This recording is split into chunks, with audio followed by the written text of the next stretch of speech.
Chapter 27. The Lost Sheep. My shins ached again. New blisters covered my feet again. Only my underarms didn't hurt. Rather than re-energizing my body, the week's rest had depleted it. I had believed that I could walk with the same intensity, if not greater, than before. But those first days of walking proved to me just how weakened I had become. As a result of the newspaper articles and television reports, I was stopped by even more well-wishers. Journalists sought me out, and I gave several roadside interviews. One journalist even gave me a candle to light for him in Jerusalem. The first night found me in Pirovac, and the following one back in the home of Fra Drago. My farewells with him and the nuns were emotional, and our tears spilled not merely for our separation, but for the promise of our return one day. I walked past Boraya and Trogir and pressed onwards towards Solin. A strong sun came out that day, and I soon found myself sweating heavily. Not wanting to hinder my recovery, I decided to cool off under the shade of a grove of olive trees that sat invitingly just off the road. I chose a tree deep in the grove, away from the busy road, took my jacket off, dropped on the earth, and leaned my head against the gnarled trunk. I closed my eyes, enjoying the feel of the freshly plowed earth under my feet and the smell of spring that seemed to fill the air. A rustling sound startled me, and I turned to see a tall, elderly man walking towards me. He wore overalls that were slightly dirty and walked with a smile of recognition. I assumed that he knew who I was and returned his greeting. He knelt beside me and introduced himself in Italian as the owner of the orchard. He looked to be in his 60s with a sturdy, muscular build, which I imagine came from working the land.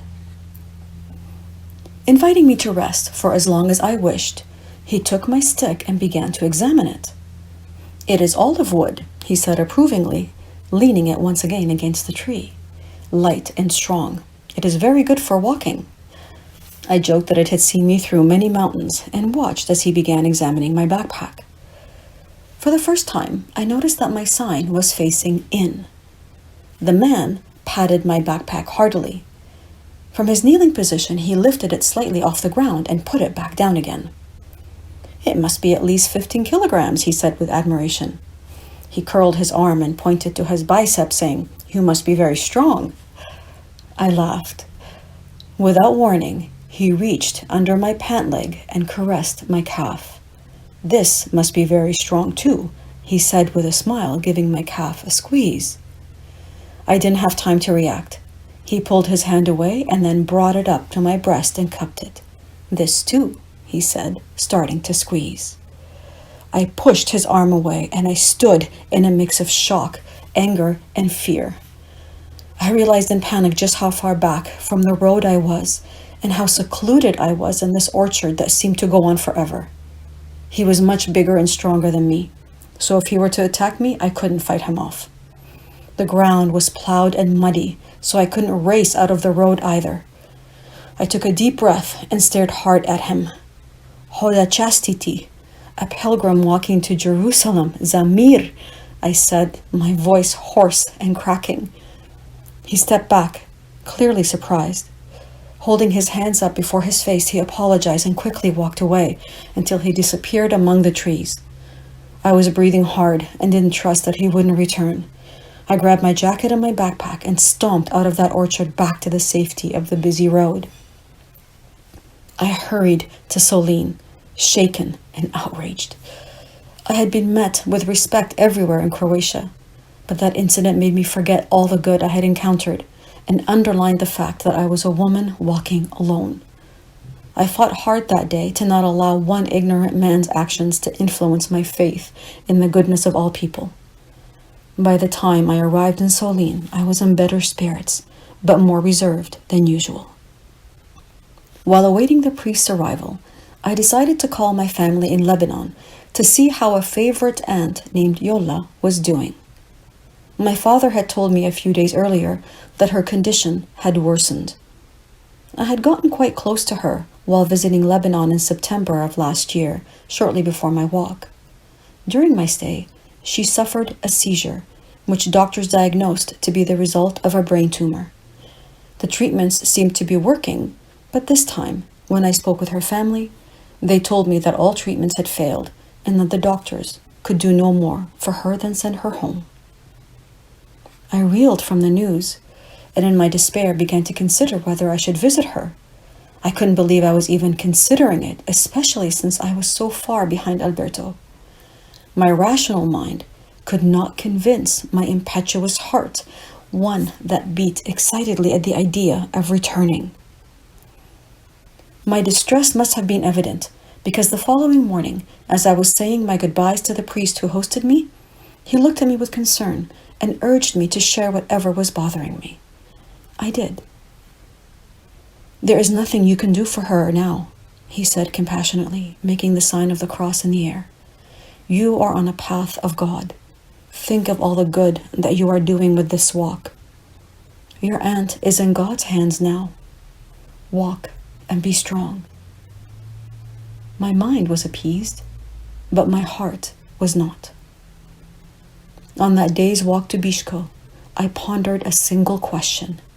What is more important, the peace that I could bring to one person, or this walk of peace which is benefiting many more? I had often disagreed with Alberto when he asserted that touching the lives of people who crossed our path was an important element of our walk, a micro approach to peace which I found limited and ineffective when compared to my macro view of creating a sign and touching the lives of many. On this journey, however, strangers had become my greatest teachers and pupils. In our often brief time together, we exchanged a precious gift, the gift of expanded vision and deeper understanding. We then shared that expanded part of ourselves with those who later crossed our path in a chain without end.